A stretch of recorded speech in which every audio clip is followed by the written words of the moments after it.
was in our own office in Dadar. The session was a huge hit, and I don't have to say how huge it was because we had to stop registrations.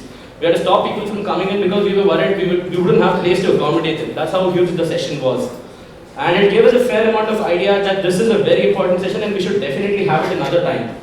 So which is why we thought we should definitely get on with it. And which is when we got in touch with people from ICICI Group who have kindly given us this awesome and very luxurious premises.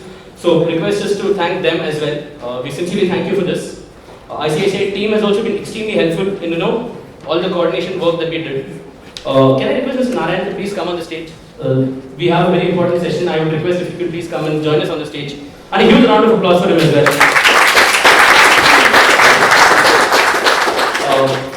Mr. Narayan is a motivational speaker.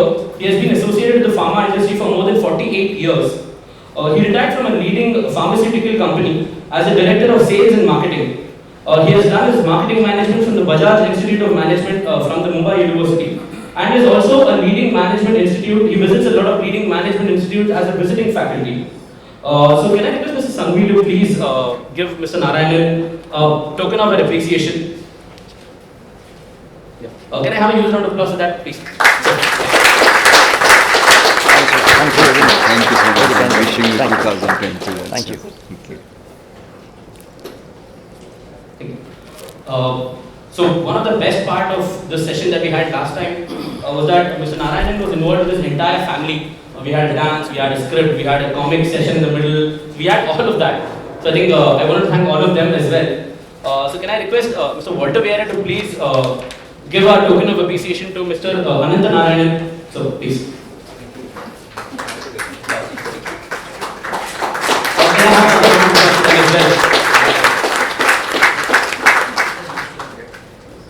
Can I request ma'am, Sucheta ma'am, to please give a token of appreciation to Ms. Lakshmi Ananta Narayanan.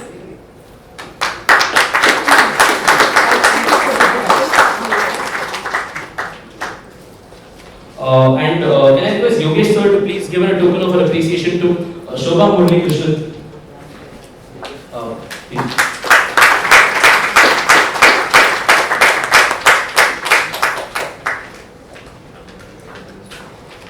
So I think now without taking too much of a time, can I? So, yeah, sir.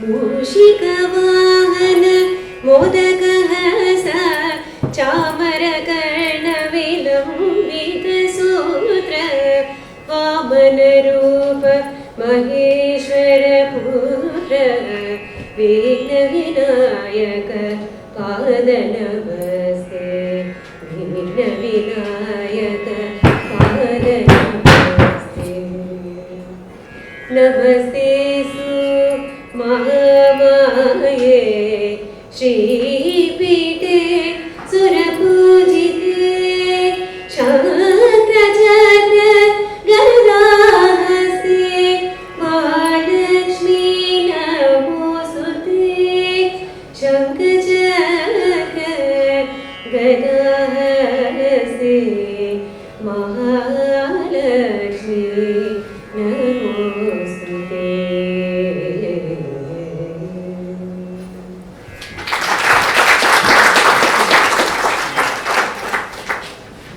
Good evening, friends. Good evening. Let me first take this opportunity to thank Sujata Dalal, Debashish Basu, Moneylife Foundation, and my brother-in-law, Mr. Balan also, because he's the man who introduced me to the Sujata Dalal. Right, I take this opportunity to welcome all of you here. It's going to be really, we will try our level best to make this session very interesting. Because the topic as such, what we are going to discuss today is about loss of memory, dementia and Alzheimer's disease. Suddenly all of you are becoming a little serious. So what I will do now is that I'll start by discussing something funny. Oh, you're all ready? Yeah. Okay, fine. Just give me 2 minutes, let the people are settling down. Okay. One CEO was addressing his team members. They're all new recruits. So he wanted to pull a fast one on them. He said that from Bombay, I went to Delhi by air. From Delhi, I went to Madras by train. And from Madras again, I came back to Bombay by air. So what is my age? So all the guys sitting there started calculating the time which the flight will take from Bombay to Delhi, then of course from Delhi to Madras, Madras to Bombay, and also in the sense all the rest of the calculations also it was going in full swing, but unfortunately nobody was able to get the answer. So in that group one guy was there who was way smarter than CEO also, I should say. So he said, sir, I got the answer. Then the CEO said, hey, you got the answer? Because he was knowing that nobody will be able to give the answer. Then he said, yes, I got the answer. He said, what is my age? He said, sir, you are 56. Hey, how are you able to say that? Then he said, because my younger brother is there, he is 28, he is half mad. Okay, now the topic. When you get temperature, you take out the thermometer to note the temperature. When chest congestion is there, we go to the doctor, he put the stethoscope. When somebody has got diabetes, they take out the glucometer. When the doctor wants to check the BP as such, they take out the sphygmomanometer. When somebody has got anginal pain, they do the ECG, or they do this what you call as angiogram or echocardiogram also in that sequence. And when it is a question of let us say stomach ailments, they ask you to do the endoscopy. When something related to the colon, they ask you to do the colonoscopy. But when it is a question of stress, anxiety, tension or pressure, what do we do? It's a big question mark. We got plethora of patients and deficit of doctors. When you see the super specialist, we are having good number of super specialists, mostly in the sense in the urban area, like gastroenterologist, endocrinologist, or hematologist, or gynecologist, or pediatricians per se, super specialist, right? But when you really see the question of mental illness, what is the population of doctors who are available to treat the mental illness? We term them as psychiatrists. If you really see the number of psychiatrists available in India, their number is only 4,000. And the clinical psychologists as such, their number works out about 900. If you compare this with developed countries like USA, of course comparison is not correct, but still in the sense, somewhere we have to draw the line. That's why I'm saying this. When you see this, there you will find 28,000 psychiatrists are there for a population of 33 crores. Whereas in India, our population is 136 crores and we got total number of psychiatrists available is only about 4,000. And the total number of beds available to treat the mental patients in India is only about 20,000. Nearly about 35,000 doctors, MBBS doctors are passing out every year. Can you guess how many psychiatrists are coming out every year, passing out every year? Psychiatrists per se, can you guess? It is about 700. So in my complex there is one psychiatrist. So incidentally I happened to just talk to him because he's a good friend of my son also. I casually asked him in the sense, how come that the population of psychiatrists as compared to other super specialists? Super specialists is also not much. But what I'm saying is that as compared to psychiatrists, their population is more. I said, what is the reason that psychiatrists numbers are very less? Then he smiled at me and he said, Uncle, I would like to tell you one thing, he said. I would like to give an analogy here, he said. You talk about their teaching faculty. They are doing a great job. All of us have to agree for that, because we are standing here and talking to you and you people are sitting here listening to me. It's all because of the great teachers. They need an applause. Right? Because of them we are here. Then he said they are doing a great job.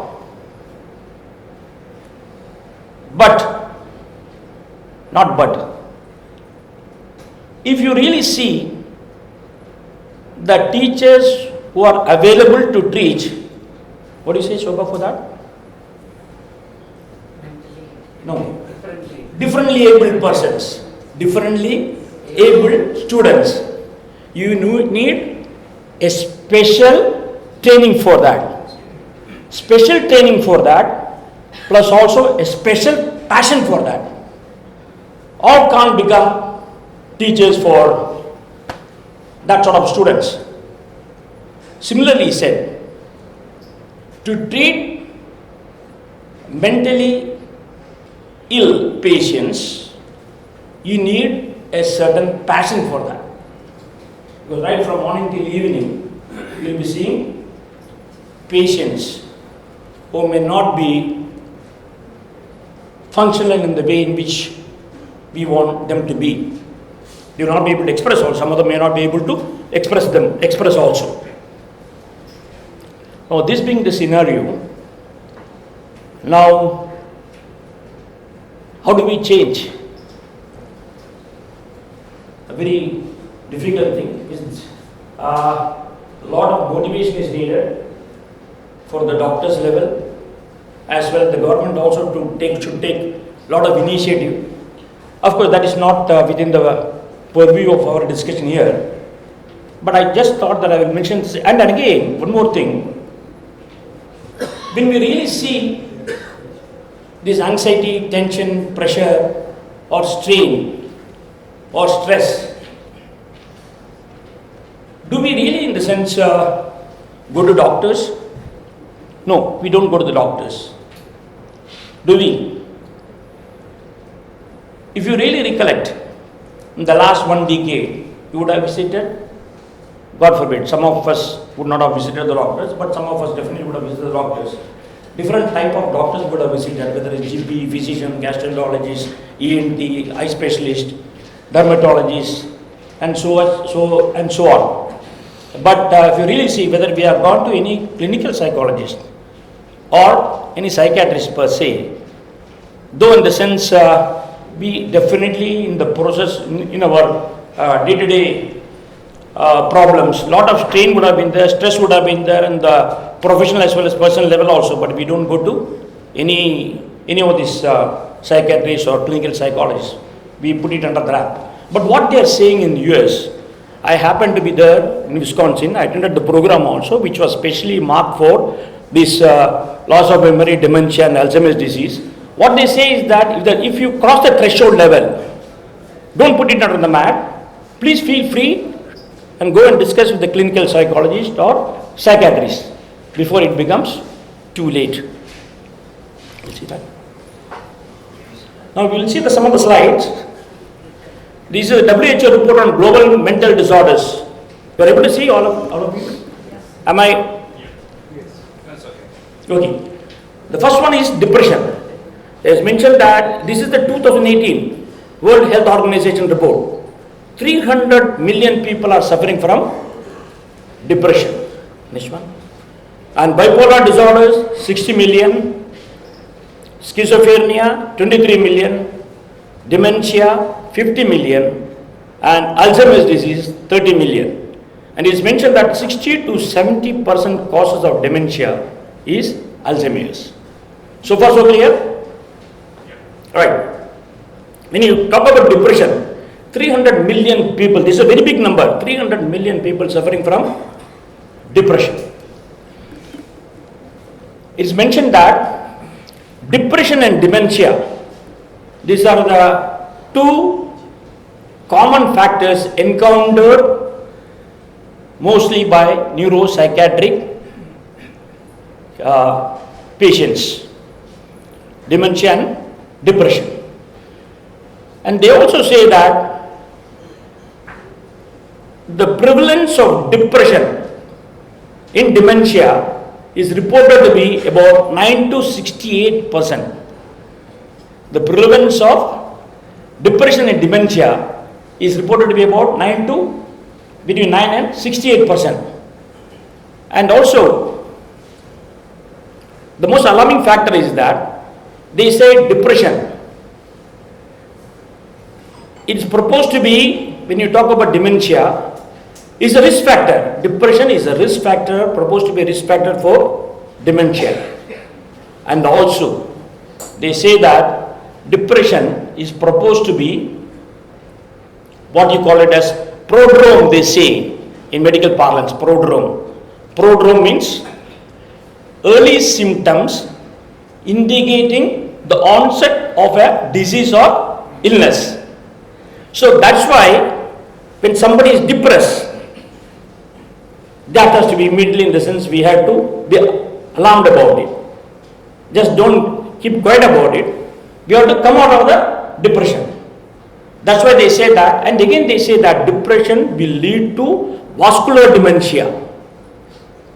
Will lead to vascular dementia. I'm not throwing all these words just to scare you, but this is only sort of this is a knowledge-based discussion here, right? Okay. Now, when you talk about depression, it's a group of symptoms like insipid, dull, lethargic. I think I will lose the thought flow. No problem, right? Insipid, dull, lethargic, I said. Then also insomnia, sleeplessness, sleep apnea, they say. When you sleep, hard breathing, not able to breathe sometimes, it's got sleep apnea. Negative thinking, despondency, frustration, all these things will be there when depression sets in. Sometimes what you call the suicidal tendencies also. Now, how do we overcome this depression? We have to overcome this depression. And it's not advisable to be depressed. Easily said than done. Yes, it can be done. What are the preventive techniques for stopping depression? Because depression directly related to our topic is dementia today. When we were going through the reports of depression, we find that something has to be talked about depression also. That's why in the sense I thought that I will speak about depression today, because this is correlated to dementia. Is all right? Okay. How do we overcome depression? The power of positive thinking. Thinking process has to be changed. One of the things what they are saying is that thinking process has to be changed. The great master, as far as power of positive thinking is concerned, all of you know that, Norman Vincent Peale. He said, you change your thought. You change your thought and you will change your world. So we have to, in the sense, right from the morning, we just have to pump all positive things in our mind. Yes, this has to be done, this will be done. That sort of a positive vibes we should give to ourselves. For example, I'm reading books also, good books like Power of Positive Thinking by Norman Vincent Peale. I'm just rattling out some of the names. And some great test books, not test books, great test books from like scriptures. You talk about the scriptures like Bhagavad Gita, Bible, all these things. For example, is it wrong to talk about scriptures? No, it is not wrong, because if you really see that, a lot of good things have emerged from that. When we talk about, for example, the great Mahatma Gandhi, he spoke about Bhagavad Gita. He said, I'll just quote somewhere in the sense, if I go wrong, please pardon me. So he said that I find a solace in the Bhagavad Gita that I miss even in the Sermon on Mount. When disappointment stares me in the face and all alone, I'm not able to see a ray of light, I go back to the Bhagavad Gita. I find a verse here and verse there and immediately begin to smile in the midst of the overwhelming tragedies. My life was full of external tragedies, and if they left no invisible scar on me, I owe it all to the teachings of Bhagavad Gita. I really thankful to the great man, because after reading all these things, I started reading Gita. I read some of the quotes from Bible also. So these things, when he said that, I was just wondering why he's mentioned about that. But Bhagavad Gita is always on, in the sense he talks about how to overcome the depression. The way of action, the way of knowledge, way of meditation, the sense way of controlling the anger, all these things are there in that. Pumping yourself with all good thoughts. That's why in the sense in a neuro-linguistic program, they said, if you think about the bad qualities of the people always, you are going to imbibe that. So if you think about the good qualities of the people always, you will definitely imbibe that. So what is necessary is that we should go on giving a positive stroke to ourselves. You would have heard about this great man, Joe Austin. He is a pastor from, you're smiling, I know you know that, right? Okay, from Lakewoods, from Texas, right? So every week we were told that nearly 50 to 60,000 people attend his sermon. And what is the reason for that? Because he gives them a lot of positive strokes. He starts his session by auto-suggestion. I would like to quote that here. I would like to mention that here. So would you please repeat with me what I am going to say? Please say, I am what I say I am. I have what I say I have. I can do what I say I can do. Today I will talk the word of God. My mind is alert. My heart is receptive. I will never be the same. That's what is being said. That's Norman Vincent Peale said, change your thought and you will change your world. That's the most important thing. Now, when you talk about, so depression, we have to overcome depression. That's one thing. The primitive techniques also, in the sense some of the things we have discussed now. Give all positive strokes to yourselves, because nobody else will be able to help you. Other people can counsel you and all, but the most important thing is that we have to help ourselves in this. Second one is bipolar disorders. Bipolar disorders means it's mood swings, right from depression to maniac. The schizophrenia is withdrawal from the reality. If I am going a little fast, just stop me. Withdrawal from reality. When you talk about the body, mind and intellect, right, they are not in synchronization with perception, feeling and thought. BMI is not in synchronization with PFT.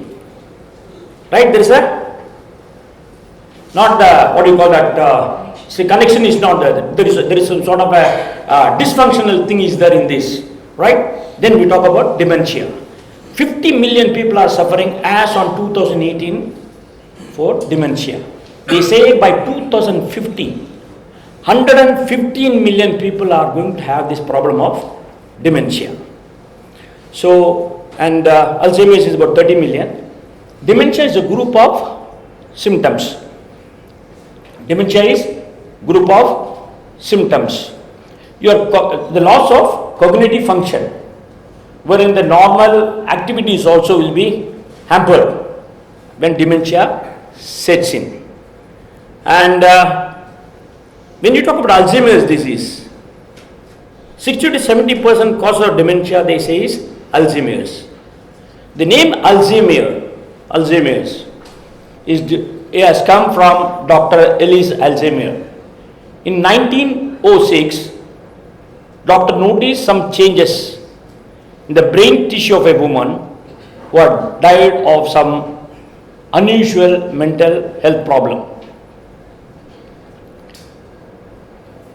The symptoms included loss of memory, language problems, and behavior. Then he found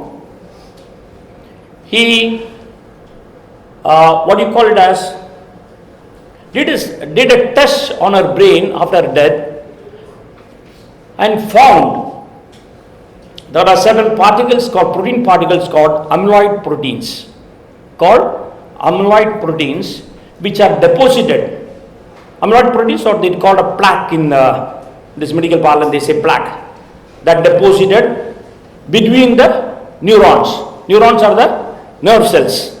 We will not go into too much into technical aspects, but I thought that I will just mention some of these things for the understanding, right? They are deposited between the neurons, and also there is another protein called tau, which is deposited inside the neurons or the nerve cells, and these are responsible for the death of the neurons or the nerve cells. Can you imagine how many neurons are there in the brain? Can anybody guess? There are 100 billion neurons in the brain. 100? Can you repeat please? How many? 100 billion neurons are there in the brain. And what do the neurons do? They transmit the messages from the brain, from different parts of the brain, and also from brain to the organs, different parts of the organs, right? And also from brain to what you call it as muscles. Initially, this affects the frontal brain, that is called hippocampus. It is called as hippocampus. It affects the frontal brain and gradually it progresses to other parts of the brain. Gradually progresses to other parts of the brain. Now, what is the difficult situation here? When Alzheimer's sets in, they say it is an irreversible progressive brain disorder that slowly destroys memory and thinking skills. Irreversible. First thing what they mentioned is that it is irreversible. It is not possible to reverse it. So God forbid that we should try to avoid this, right? And progressive also. Not only that, in the sense today, if 10% is affected, tomorrow, day after tomorrow, it is going to be 15, 20, like that it grows, right? So we have to stop it. Progressive, irreversible, progressive brain disorder that slowly destroys memory and thinking skills, caused by brain cell death, neurodegenerative disease.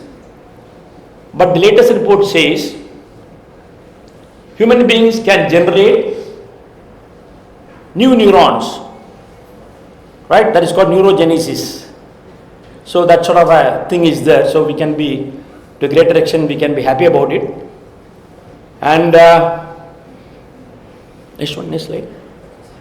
So far so clear? Any doubts in this? Right. Is it preventable? Only 1 in 3 Alzheimer's cases is preventable. When we say that, we don't have to be disheartened by this. The reason is that there are 3 stages: mild, moderate and severe. So in the first 2 stages, once it sets in, right, we can immediately take precaution, we can do something about it. Second stage also. Third stage is, once you already reach the severe stage, it becomes little difficult. So mild and moderate we can definitely address. Next one. Yeah. We're going to take a look at what an actual brain with Alzheimer's looks like. This is possible because of a gift of some very special people who donated the brains of people they loved after they died. I want you to take a look at this and tell me the difference between those 2 brains. The Alzheimer's brain is considerably smaller. One smaller. What else? Particularly look this versus that. What do you notice? The gap. The gap is bigger. What do you notice about how big or how juicy the actual parts of the brain are? Little less juicy. Yeah. These people were the same age, same size, same sex. The only difference between these two people was one had Alzheimer's and one didn't. Okay. It literally shrinks. It will go down to 1/3 its original size. Now, we will see exactly what happens. The evolution, you can say that, right? When Alzheimer's sets in, gradually what happens? Right? That sort of a thing from the normal, in the sense when Alzheimer's sets in, what sort of a difficulty that people will be undergoing. Why I am saying this, why I took up this topic of Alzheimer's, dementia and things like that, because you would have seen that motivational speaker they said. So any other topic in the sense in the world would have been more interesting for me rather than discussing about Alzheimer's and all. The reason is that because when I visited Wisconsin, there had the opportunity of attending the classes for this. There in the sense I had interaction with the faculty members as well as some of the patients also. I could gather a lot of information from them, and when I saw that, I thought that this is too bad. If anything happens to somebody in your, God forbid, nothing should happen to anybody, but if it happens, what sort of a turmoil the people will be undergoing? That's the thing which was in the sense, bothering me. That's why that when I came back, this is the 5th session we are having. I came back about 2-3 months back. So this is the 5th session we are having. Thanks to Sujata, this is the second opportunity she has given me to discuss. The most important thing is that here what I would like to say is that this is really devastating for the family and also for the individuals who are suffering this. So let us see that. We'll have a skit now. We'll see what exactly happens. Yeah. I will request my daughter Lakshmi and the son-in-law Narayanan to do that. Okay. So once upon a time, there was a small family of 3, the father, mother and son. Everything was going great till one day calamity struck. Scene 1. It's 7 a.m. in the morning. The mother is having her cup of coffee.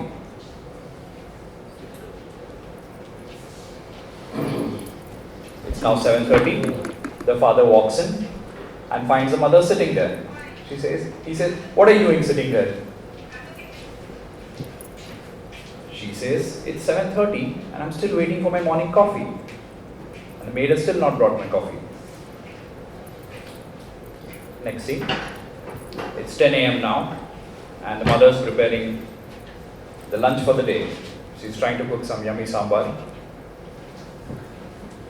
She adds some salt into the sambar.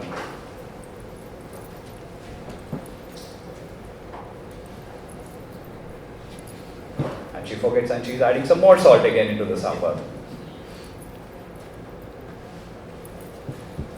And one more spoon. So you can guess how this is going to taste now. Next scene. Now it's lunchtime, 1 p.m. The family is sitting down, father and son, and they're going to have the lunch. And you can see it's quite a disaster now. Next scene. It's now 2:30 p.m. She comes in and she's seeing her husband and son sitting, and she's asking him, "Why are you just sitting? Aren't you hungry? I'm famished. Let's have lunch." So this is a shock obviously for the father and the son.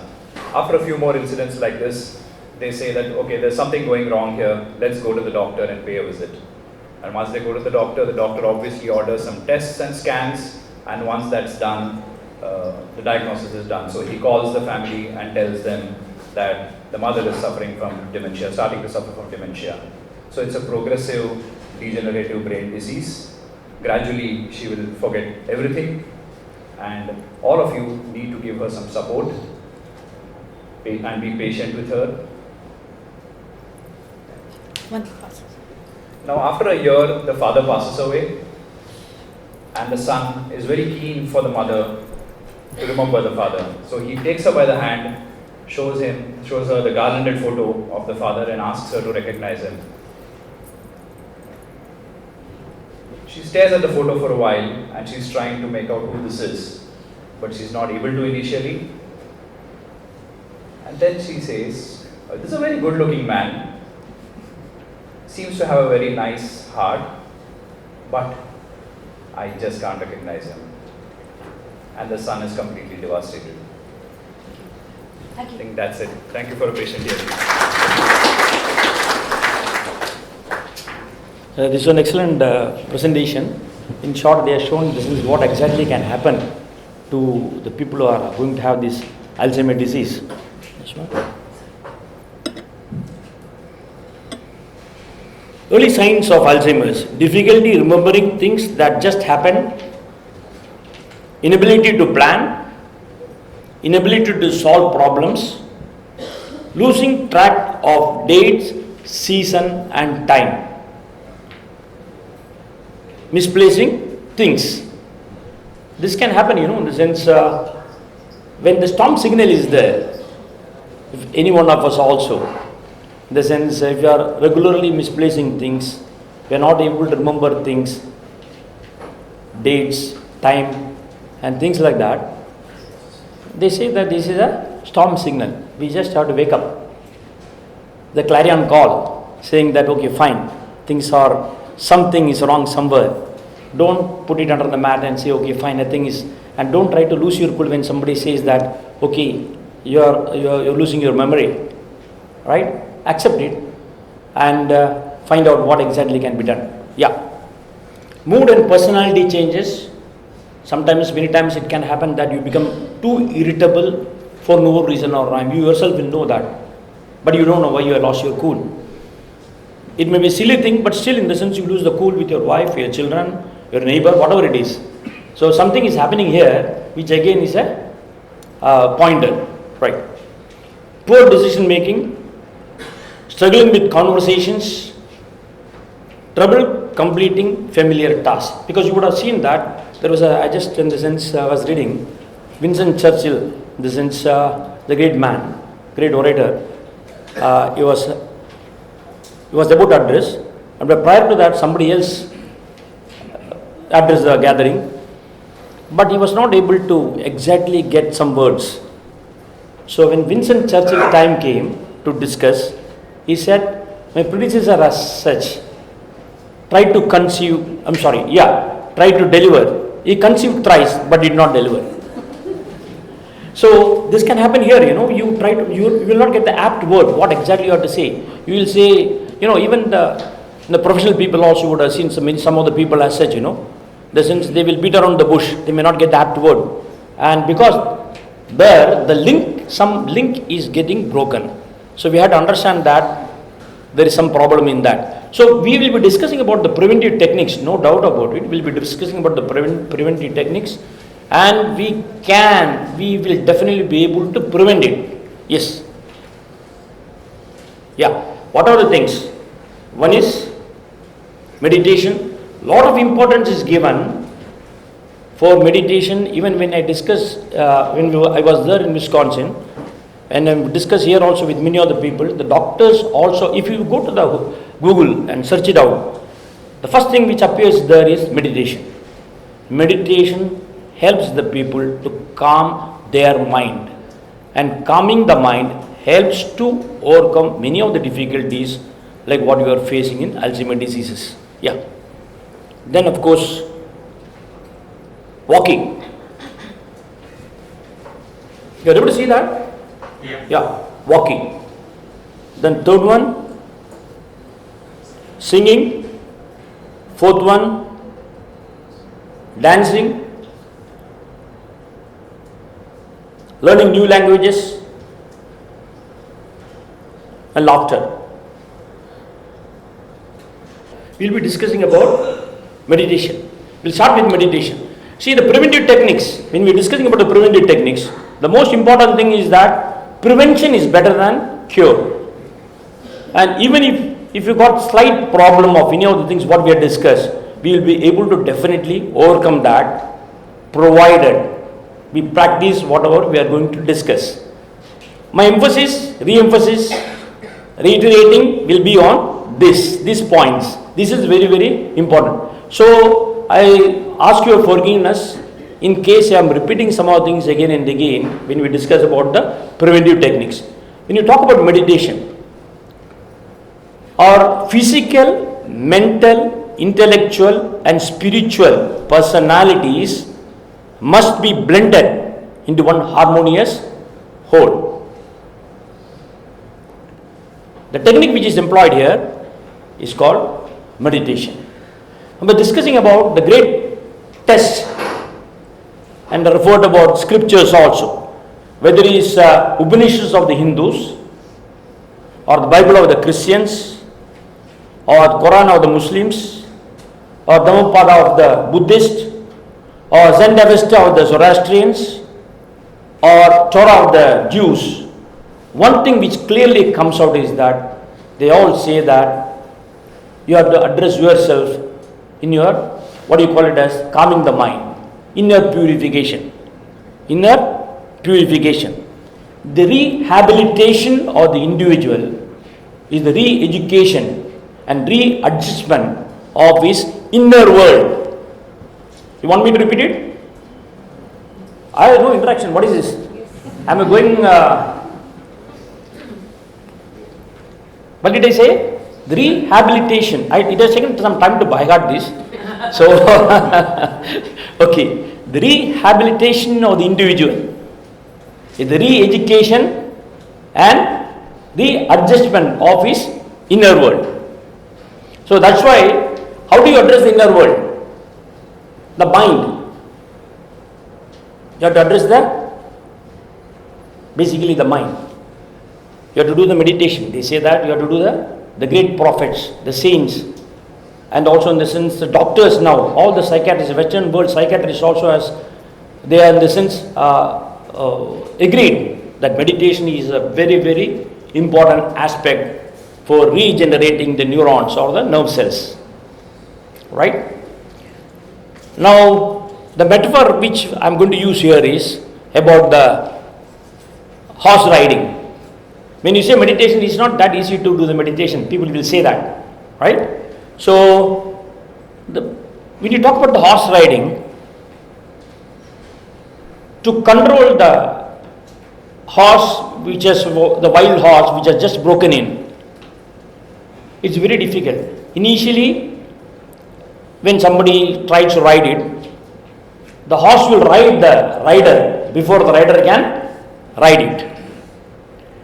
So, the desire of that, in the sense a man who wants to ride the horse or mount the horse, one leg in the stirrup, it is called stirrup, right? Just imagine the scene, the scenario as such, in the sense somebody is trying to mount the horse, right?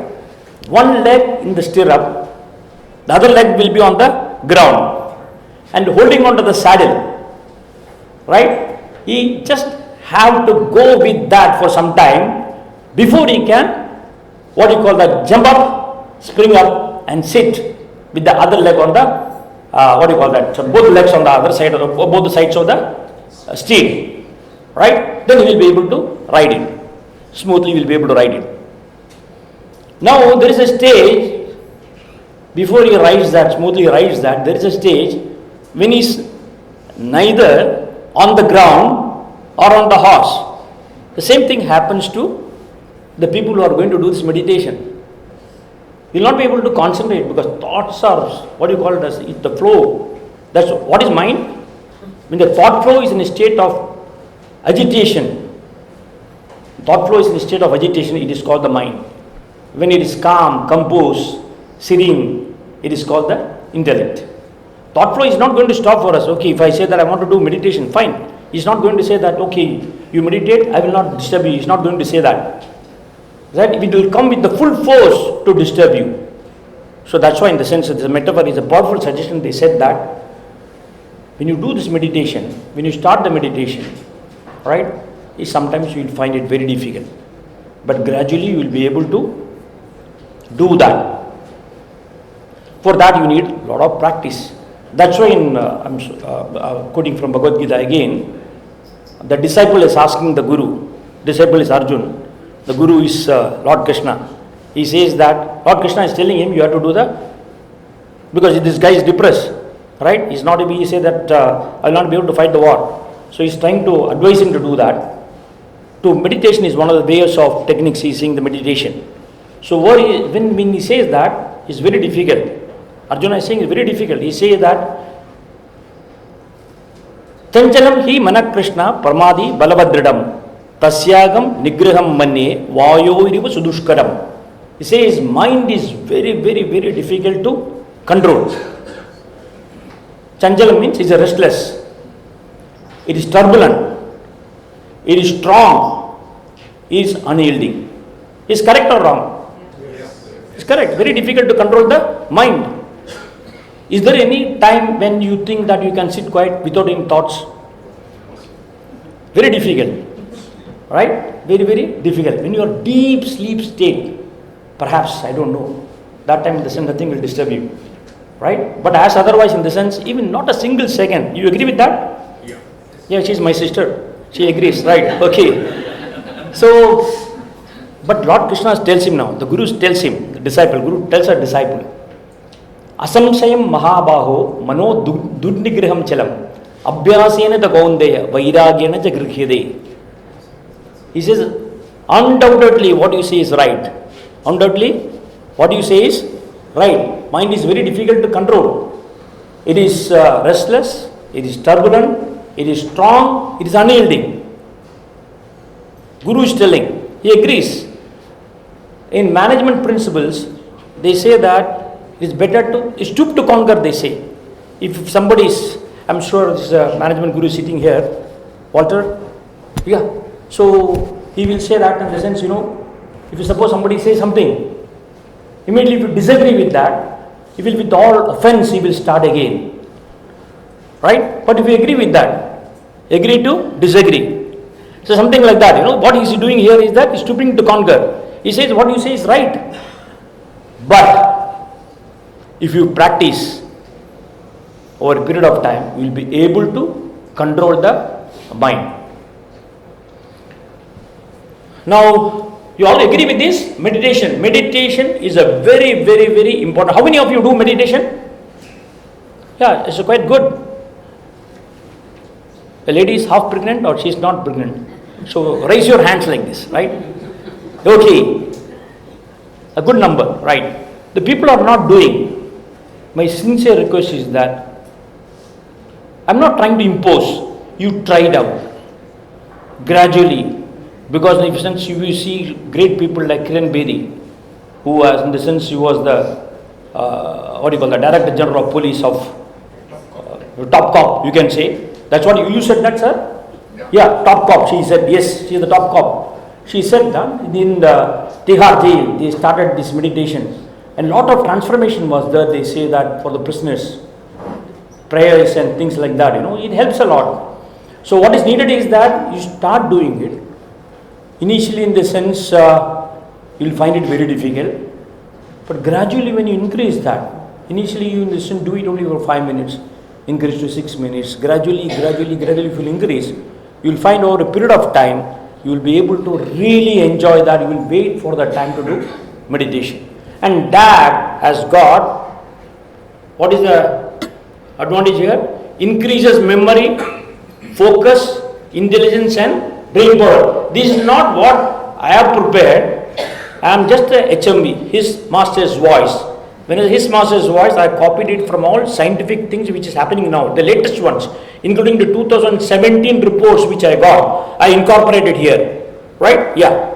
Causes neurostimulations which revamp and reshuffle the entire nervous system. Which revamp and reshuffle the entire nervous system. Please try this. Every one of us will get the benefit out of it. You have seen here what exactly happens when dementia sets in, when Alzheimer's sets in. We don't want any such things to any one of us or anyone in the family. Start doing this, you will get definitely you will get the fruits for what you are going to do. Yes. Coordinates the brain, aligns most dynamic layers of the mind. Now see, this is the latest report regarding we are talking about BDNF, brain derived neurotrophic factor.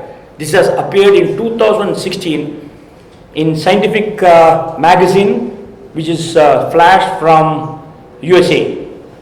So they say that protein important for brain health, memory and focus. This is a protein. BDNF is a protein important for brain health, memory and focus. What is happening? Aging and stress impacts BDNF. When you start aging, you lose BDNF.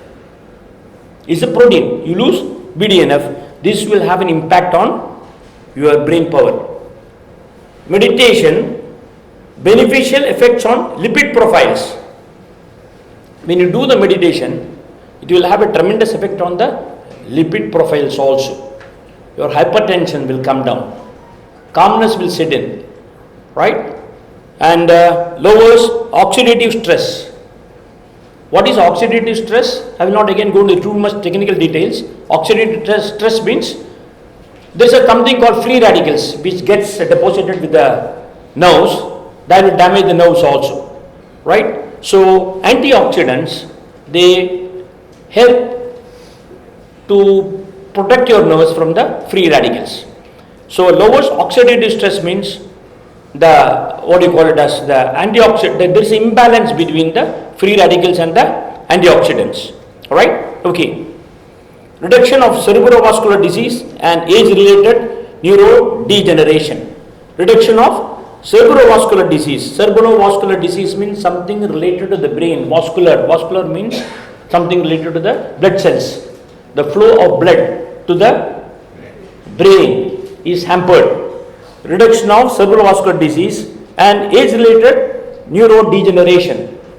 That will be prevented to a greater extent when you start doing meditation. Right? Yeah. What is it? Now, see, NASA recently declared that Om is a sound made by the sun repeatedly with constant time period.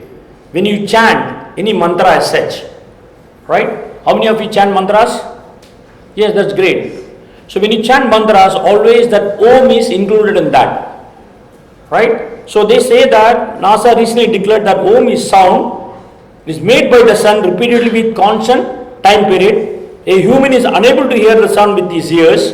NASA found this sound vibration using a satellite of millions of expansion. It has come recently in the newspapers also about the latest discovery of this Om. And what they mention is that the most powerful and the most powerful mantra and the significant one is the one single syllable incantation called Pranava or Om. I'll just take 1 more minute to explain that. Om, they say, represent the manifest as well as the unmanifest, which together constitute the gross and the subtle words, right? And they say Om represents not only this, not only the manifest and the unmanifest, it goes beyond that. The Brahman, they say, Brahman means the soul, right? The Brahman, they say, which is the changeless substratum for the changing objects of the world, which is the changeless substratum for the changing objects of the world, which means that you will be able to go deeper and deeper and deeper when you start doing the meditation. The calmness sets in, and that helps to increase the BDNF. The latest report from the Western world, because we always accept the Western world as our masters in terms of science. So they say that this helps a lot. Not that in the sense there is a dearth of what do you call that, things here happening, but usually it happens like that. You know, when you talk about the pharmaceutical world also, we in the sense whatever is approved in the US FDA, it is considered as Bible or Quran or a Gita. So that's the thing, you know, in the sense when we talk about that, that's why they are saying that BDNF, it increases the protein BDNF, which helps for the neurogenerations, right? And there is another thing in the sense, in the medical parlance, they say anagnosia, which means clinically it is evident, but we don't accept it. When something is going wrong, right? Our memory is not coming through as per our expectation. We are forgetting a lot of things, right? Sometimes it can so happen that in the sense you take your bath, right, and you forget that okay, you're taking the bath also. All these things can happen, over a period of time when people are, I will not say aging. People are in the sense, counting the years. So this can happen, So that's why they say that it is already evident that certain things are happening, but we don't accept it, right? Okay. Now, just to have a demonstration, all right, how Om really helps us. I will play this Om here, right? And I want everybody to participate. You can close your eyes and you can chant. If you don't mind, you can chant. If you don't want to chant, don't chant, no problem. If you can chant, it will be great. Just close your eyes and chant with us this Om. Please close your eyes.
Sorry, since we have to break that.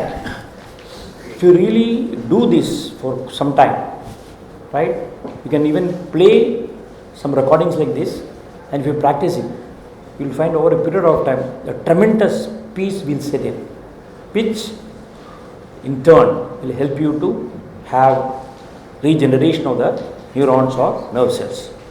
Now, dance. I'm here to speak to you about music therapy.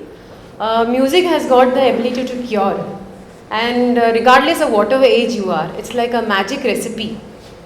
It's got so many benefits. It's like when you're stressed, it helps you to relax, it helps to calm your mind, it helps to improve your concentration, it helps to improve your mood. So whatever music you like to listen to, maybe Bollywood or some bhajan or some classical music or western music, depending on whatever your like is, it's really great to listen to some good music. But it would be very difficult for me to explain to you about music therapy by giving you a long speech.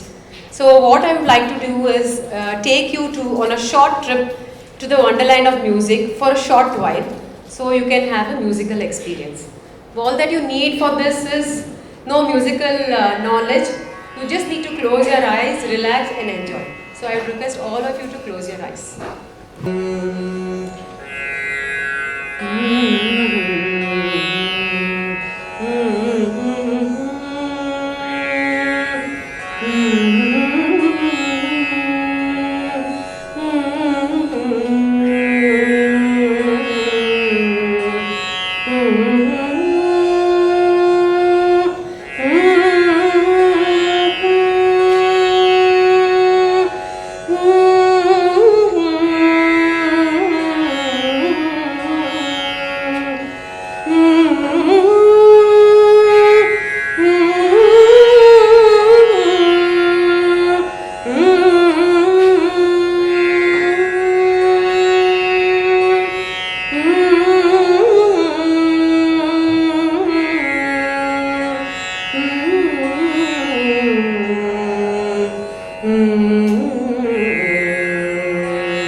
What I sang now was the Rag Desh.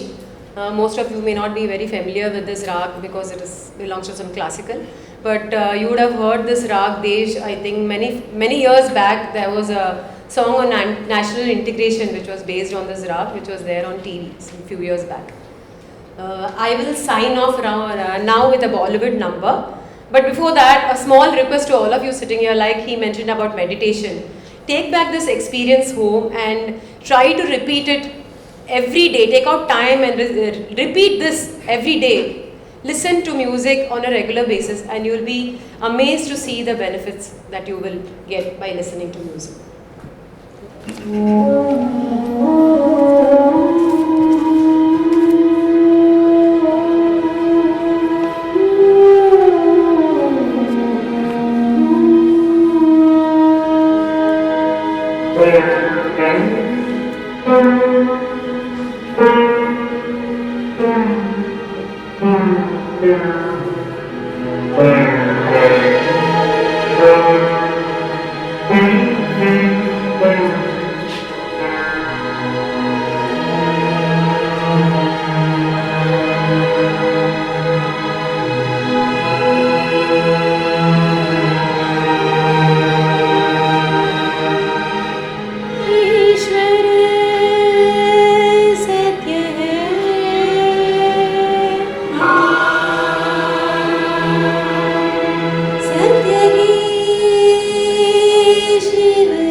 innovative technique that we'll talk about is dancing. Before I go on to talk about dancing, I'm just going to present a small, maybe 1 minute piece before you. This is on Shiva. I've just extracted it from a number, one of the classical numbers. This is about the unshakable, immovable Shiva, who's like really strong in his convictions and who's not flustered at all.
Rhythmic movement. So basically, if you notice what I did here now, I moved in accordance with the beat. I moved my hands, I moved my legs, I moved my head, my neck, my eyes. So basically, we were all responding to the music. At some point of time in our life, all of us have definitely danced, right? If nothing else, I think when she was singing, at least we were snapping our fingers or tapping our toes. It's an involuntary reaction from our body, where we all love to dance. Maybe we would not want to dance in front of audience because we are kind of socially awkward or conscious about whether I'm dancing properly, what will people say. But at some point in time, all of us have tried our hands at dancing, right?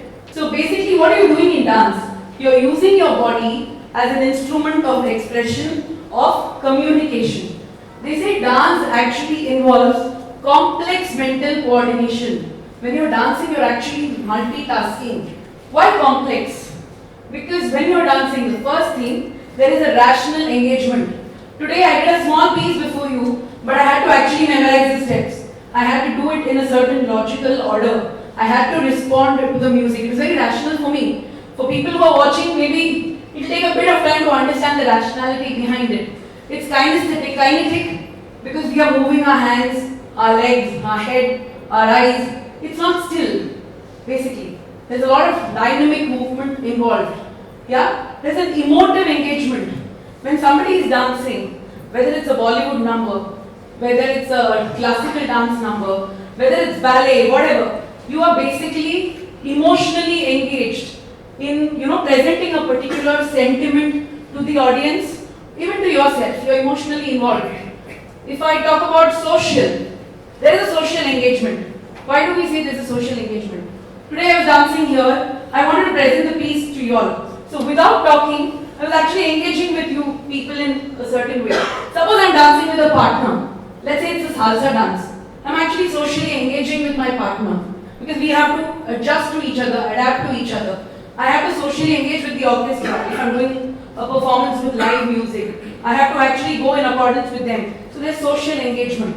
There is spiritual engagement because anybody who starts off, let's say dancing or singing or anything on stage, there's always something like stage fear when we start off. How is it going to turn out? But then after, maybe a few seconds or a minute, obviously the time period will depend on the person. After some time, that nervousness just goes off because then you are with yourself. Then it's not as if you're trying to impress somebody, then you're just with yourself. The entire thing falls away. Everybody else just falls away. Then you're just one with the music, you're one with yourself. You have to be aware of the space. I said I can't dance on the stage because space will not be enough. So there's spatial awareness. So what I'm doing when I'm dancing, or what is anyone doing when they're dancing? You're engaged with your physical environment. Space, time, gravity, emotionally, kinetically, visual, sound, touch, movement, okay, and also emotional or spiritual. They say dance actually increases our intelligence, okay, because it helps us, or it helps the brain, it sharpens the brain, helps us to solve complex problems, or at least opens up our brain, or helps our brain to start functioning in a very, very sharp way. What is intelligence? Anybody? We've never tried to, here say somebody is intelligent, somebody is not intelligent. We don't really bother. It is defined by IQ numbers. Have we tried to define what is intelligence? Anybody? Somebody picks up things very fast. Okay. And we say, oh, that child is, or that person is so intelligent. Okay. And somebody takes forever to understand the same thing. Okay.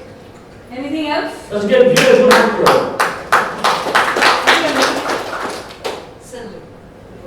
So you have done a great job. Anybody else? Grasping power. Sorry? Grasping Grasping power, okay. Discretionary power. Discretionary power, okay. Creativity. But there are some people who are kind of slow on the offtake, right? To pick up, but then they deliver very fast after that. So, would you call them less intelligent? No. They have less grasping power, but maybe, I'm not very sure whether you would call them less intelligent. Basically, intelligence, the way they... has to be seen. Sorry? Finally, the result, yes. Finally, we see the results. So, basically, what they say is intelligence. Intelligence is what you use when you don't already know what to do. When our body reacts involuntarily to something, there may be an intelligent process happening within ourselves, within our brain, but it's not evident. But when our brain actually chooses between various viable alternatives and decides which one to pick up, that's what we say is intelligence. And they say dance actually sharpens that intelligence or mental acuity in a person because you're responding to music, you're responding to people around you, you're covering space, how fast to move, how fast is the music going, where should I change my step, did I miss a step, if I miss a step, how do I overcome that? So basically it makes one very, very sharp.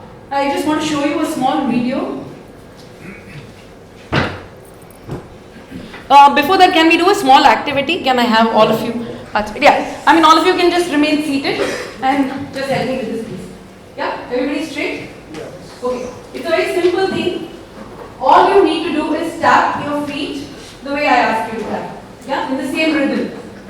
Everybody okay? Ready? Yeah. Okay. Tap your feet. If I say right, you tap your right foot, sorry. And if I say left, you tap your left foot. Right, left. Right, left, right, left, right, left, right, left, right, right, right, left, right, right, right, left, right. Okay, you tap after I finish, okay? Left, left, left, right, left. Right, left, left, right. Left, right, right, left. Getting a little confusing, right? So can you also clap your hands now in accordance with the beat? Yeah? Your feet will have to move according to what I say and you clap in the same rhythm, yeah? Let's start. Right, left. Left, right. Right, left, right. Left, right, left. Right, right, right, left, right. Left, right, left, right, left. Right, right, left, left. Right, left, right, left. So what are we doing here? You are following instructions. What do you think is happening here? Coordination. Coordination between what?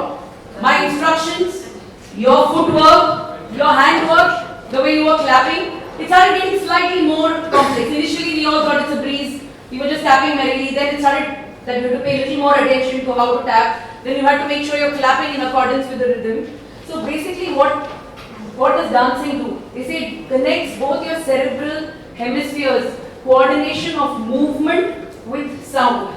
Okay? As we age, as we grow older, I think he already mentioned that our neurons, our brain cells slowly start dying.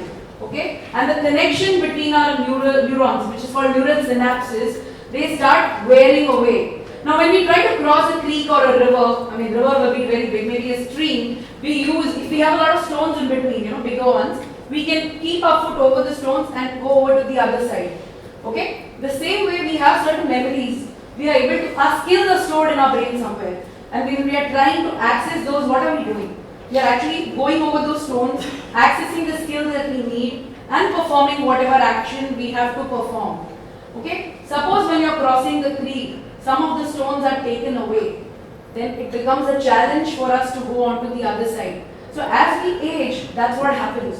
When our connection between some of the neurons are broken, it becomes difficult for us to access those skill sets. That's when we start saying, I forgot names, I forget this, I forgot what I did, I forgot that I took a bath, whatever.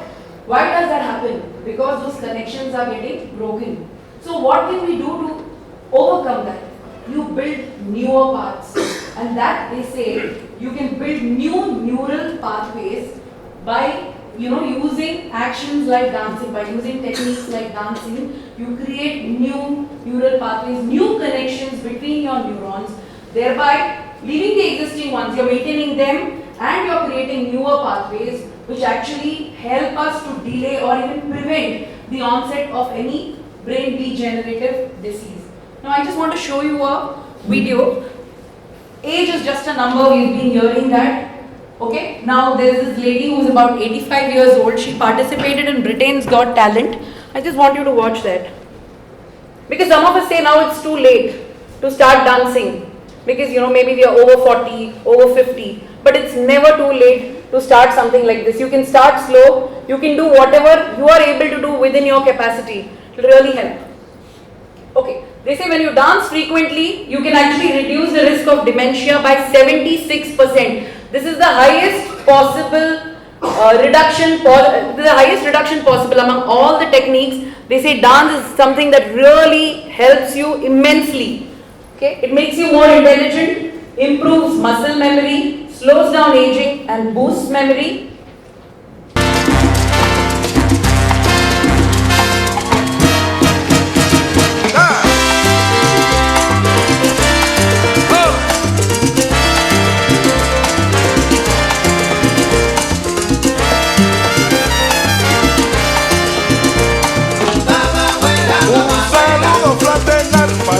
Rodríguez, mamá abuela, recto y correcto y en general, mamá abuela, y con nosotros los panas, que charlatán, mamá abuela, dímelo.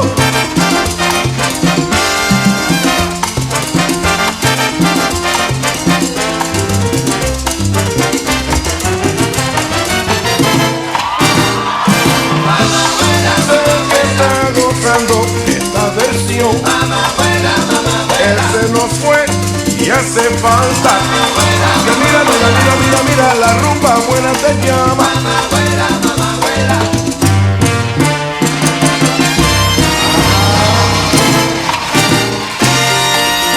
Aquellos momentos del baile ellos no olvidan. Now we have one more video where they're talking about how dance can help us slow dementia, slow the onset or prevent the onset of dementia or Alzheimer's. Want you to watch that. Health news now. There are 5.5 million people with Alzheimer's in this country, and that number is expected to triple over the next few decades. And while there is no cure, there may be a non-drug therapy that can slow the brain-robbing disease. CBS 2's Dr. Max Gomez tells us it is dancing. That's right. It sounds simple, but there's actually some very serious neuroscience behind this. If you think about it, dancing involves hearing, vision, motor skills, memory, remembering dance steps, and emotions of the music you danced to as a younger person.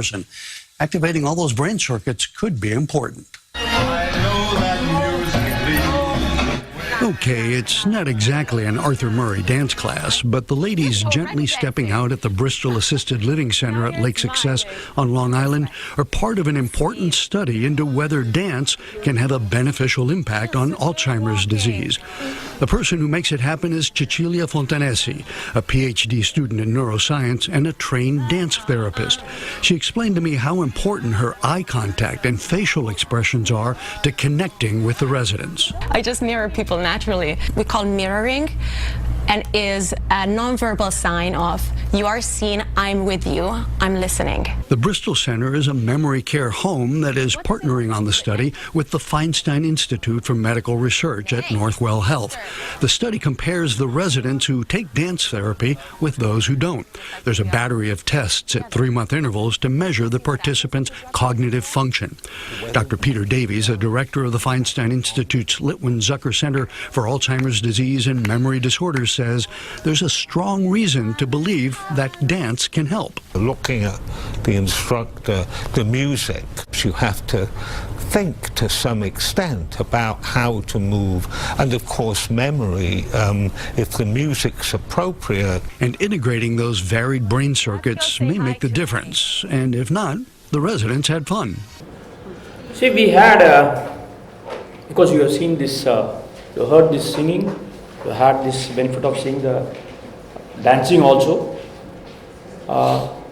The most important thing is that, like we discussed, the cognitive function as such, when you do all these things, singing, and there is no necessity that one should be a professional singer or a professional dancer. You see the rhythms, what they are seen here, in the sense some of these old ladies, when I say old ladies in the sense, sorry to say that, I am also in that 70 plus group, right? When he said that, just to emphasize that, what the age factor I was just telling, if you practice it, right, in front of the mirror or something like that, or just stand and dance, there's nothing wrong in that, just play music and dance. Nobody is going to stop you, right? And if you do that, she has explained to you how it's going to be really beneficial, right? Now, benefits of walking, we'll just run through this, because as such, in the sense, because the paucity of time, all of you know that walking as such helps a lot. It lowers blood pressure, it lowers cholesterol, reduces stress, improves bone and joint health, reduces the risk of cancer, diabetes and other affiliations. That's why doctors always say that, especially for the people who have got this problem of diabetes, doctors say that you have to go for walk. What is the reason for that? Because when you start walking as such, the sugar level from the blood will be taken by the muscles. So the blood will be, in the sense, less of sugar. You understand what I'm saying? That this is scientifically explained and understood also. So when you start really going for walk systematically, religiously, daily, half an hour, 30 minutes is sufficient. They say this 30 minutes of brisk walking is extremely good. Unfortunately, we don't have the video here. I wanted to show that 10 benefits of walking. There, the bullet points they have mentioned there. We don't have that video here because we could not play that. That is, so when you do that, cholesterol level comes down, diabetes, it will be addressed, or arthritic problem will be addressed, and they say that cancer, diabetes, and it helps a lot in terms of dementia and Alzheimer's disease also, right? You can cut the risk of, you can, what is mentioned here, yeah. You can cut the risk of developing Alzheimer's and dementia by half. That's what they are saying when you do a regularly walking exercise, right? I will not go to the technical details that the chemicals which is being produced when you start walking and all, because again I will say that because of the paucity of time. The benefits of laughter, they are saying that. This is another thing, in the sense, don't be shy to laugh. Don't be shy to laugh. Even when somebody cracks a joke, I have seen some of the people keeping a very moron face as such, right? They, in the sense, laugh. What is wrong in it? Just laugh it out. Still all of you are very serious. Why don't you laugh? Okay. Any jokes you would like to have? Immediately, in the sense, somebody wants to crack. Solu, you would like to crack a joke to make others laugh? Would you like to? Yeah? No? Anybody else? Sir, would you like to crack a joke? Well, you can come here and do that, yeah? So we laughed. And please, after he cracks the joke, please laugh. I don't laugh before I told the joke. An elderly person, like many of us are here, was asked whether he would prefer to have Parkinson's or Alzheimer's. Thought about it for a little while and then he said, I prefer Parkinson's. And why would you prefer Parkinson's? He said it's much better to waste a little whiskey in the glass rather than to forget where I kept the bottle. Good one. Anybody else would like to try? Okay, before what I'm saying that penultimate slide we are going to see. Before that, anybody would like to crack a joke? My brother-in-law, yeah, please, yeah, come here. Your name, please? I am Professor Suresh. Okay, Professor. This regarding Sardarji, but it's not offending anybody.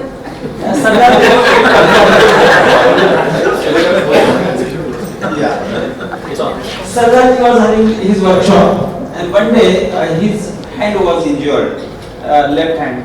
And in the evening, his friends went to his hospital to see how is he, etc.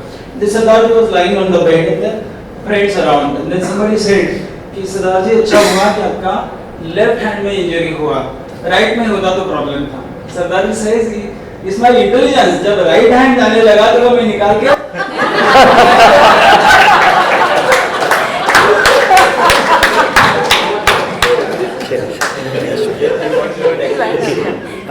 Okay, yeah.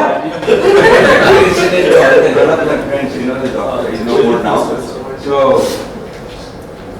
he stayed in a colony where Sardarjis, there were lots of Sardarjis. So one morning, once Sardarji went to him to show. So doctor, as usual, said, you just lie down, So he lied down. Then he said, कि बहुत पेट में दुख रहा है. So doctor said, we are here, here. He was examining him. Then doctor pressed some point. He says, here. He said, no, that I didn't ask her.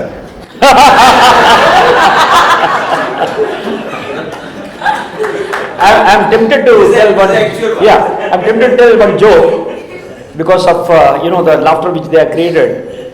One guy with a turban, he was traveling the train. He went to the washroom. He opened the door and saw in the mirror his reflection. He thought, okay, fine, somebody else is there. So he came back. After 10 minutes again he went. He opened that, he saw the reflection, came back. Like the 2-3 times he did. Then he got really annoyed. Then the next station, he got down and told the conductor that somebody else is there for last 15-20 minutes, he's not coming out. Do something about it. So conductor, he came. He was also another turban guy. Right? In South also we wear a turban, those days. So he went and he opened the door, saw his reflection, came out, and he said, "Sir, I will not be able to do anything." So this guy asked, "Sir, what is the reason?" He said, "Because he's a railway employee." I'll just go through this very fast. Best foods to boost brain memory. Fatty fish. It is a rich source of omega-3, a major building block of the brain. So people who are used to taking this non-vegetarian, they definitely in the sense fatty fish they suggest, and this is all scientifically proved and taken from the books as such. There's nothing, no exaggeration here. It is all what is being written in the books. I am just reproducing it. Next one. Coffee. They say boosts alertness and mood, protection against Alzheimer's thanks to its caffeine and antioxidant. It has got caffeine and antioxidant properties. Caffeine, in the sense, all of you know that it is a mood elevator, right? And helps for in the antioxidants helps for this Alzheimer's disease, prevention of Alzheimer's disease. Very reassuring for a lot of us here, right? Yeah. Right. Blueberries are packed with antioxidants that may delay brain aging and improve memory. Then we got turmeric. Turmeric and its active compound curcumin have strong anti-inflammatory and antioxidant benefits. About some 15 days back, there was a big article on turmeric. They say that in the sense it has got antiseptic properties. It is very effective for many diseases they have mentioned there. That's why in the sense in all our food also we add this turmeric. And the strong point what they are mentioning is there that where the in the sense curcumin is a thing which has got anti-inflammatory and antioxidant benefits. That's why whenever anybody undergoes surgery, especially in the throat, whenever throat is getting affected, right? They ask you to put turmeric in that along with salt and with warm water. They ask you to gargle. It has got antiseptic, it has got anti-inflammatory property also. Anti-inflammatory means you know that it reduces the inflammation. So an excellent thing, turmeric. In research, it has reduced symptoms of depression and Alzheimer's disease, right? Yeah. Then of course, broccoli contains powerful antioxidant and anti-inflammatory effects, including vitamin K.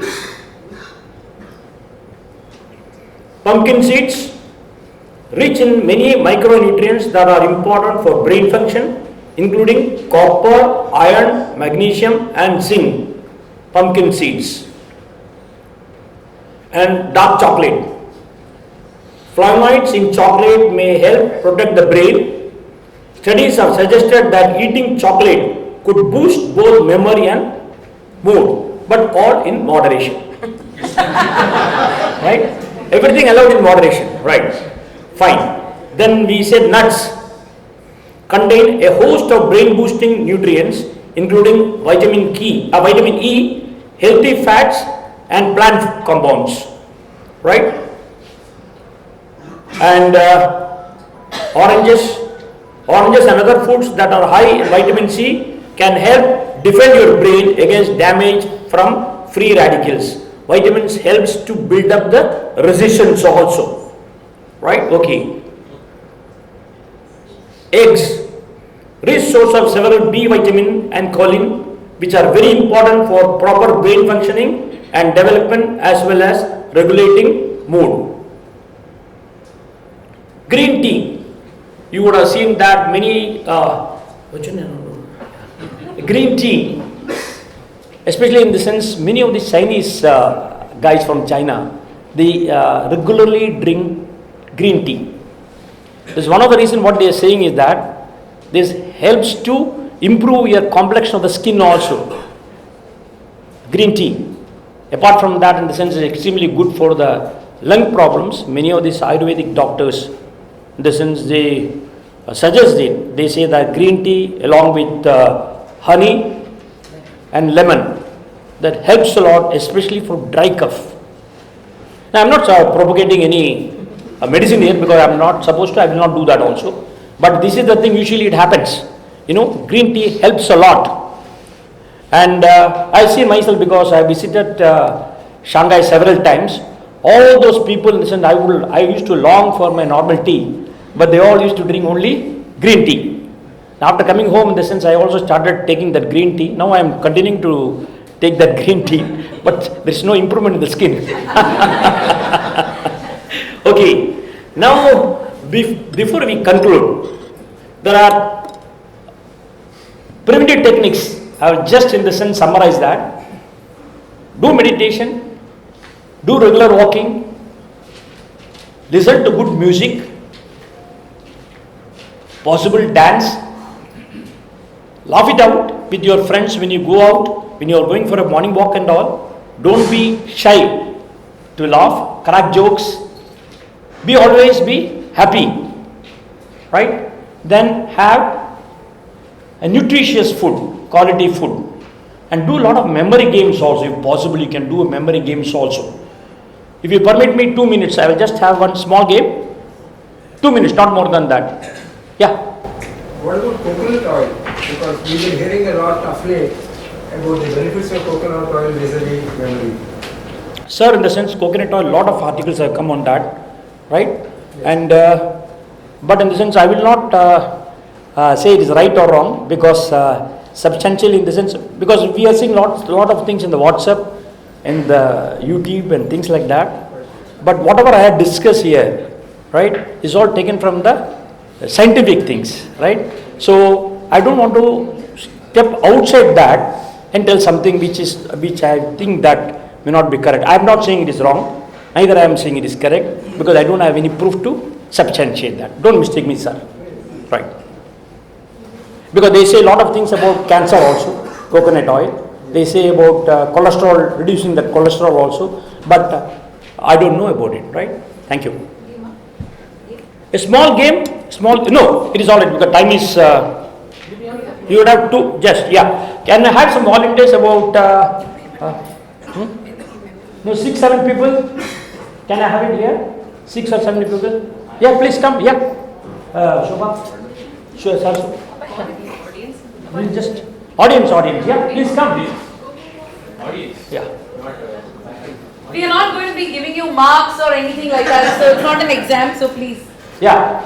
So can you just form a circle as such? Circle is a mind game, right? Circle as such. Can you hold the hands, please? Yeah, hold the hands. Yeah. Okay, they are in the sense facing inward now, right? I'm not going to give the answer also.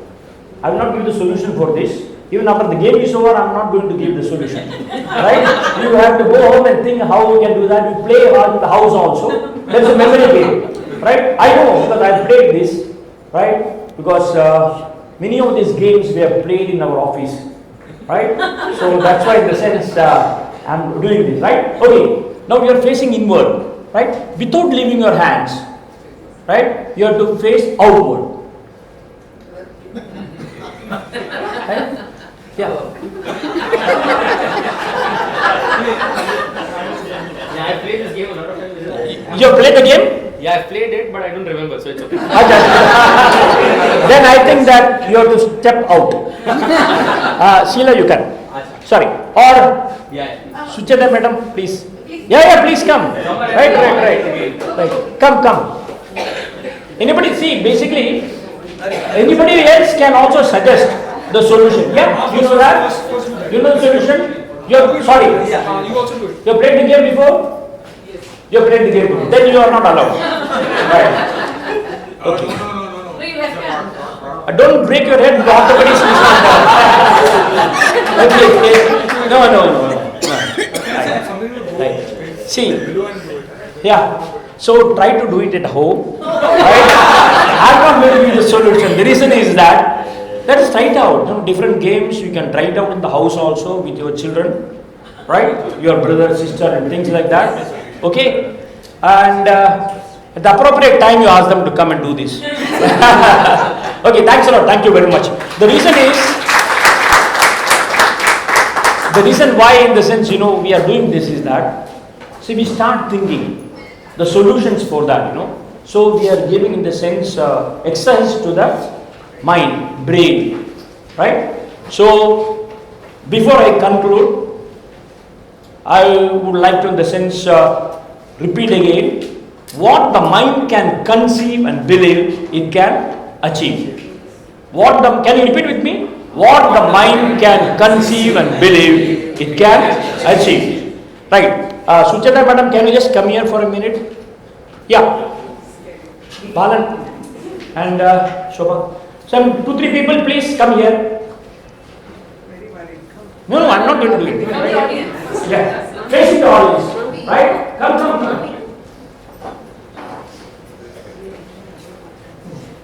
Sarsu, you can also come, right?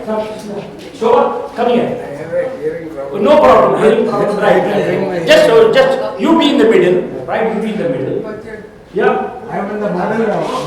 Right. Just hold that. Yeah. Yeah, please. Come. Madam, you can come. Sarsu, you can start that if you want. Start. Yeah. We are just going to conclude this session with a positive vibe. Right? What I am going to say, all of us will be saying that. You also, I want everybody to say that. Right? Hold a hand and say, I am strong. I am strong. I am healthy. I am healthy. I am confident. I am confident. I am secure. I am secure. I am talented. I am talented. I am beautiful. I am beautiful. I am blessed. I am blessed. I am victorious. I am victorious. I am creative. I am creative. I am disciplined. I am disciplined. I am victorious. I am victorious. Thanks a lot. What we need now? Positive vibes, right? Daily morning you should feel you are the greatest in the world, right? Not from ego I'm saying, right? You should feel like that. Then you will find a lot of changes coming through. Thanks a lot. Thank you very much.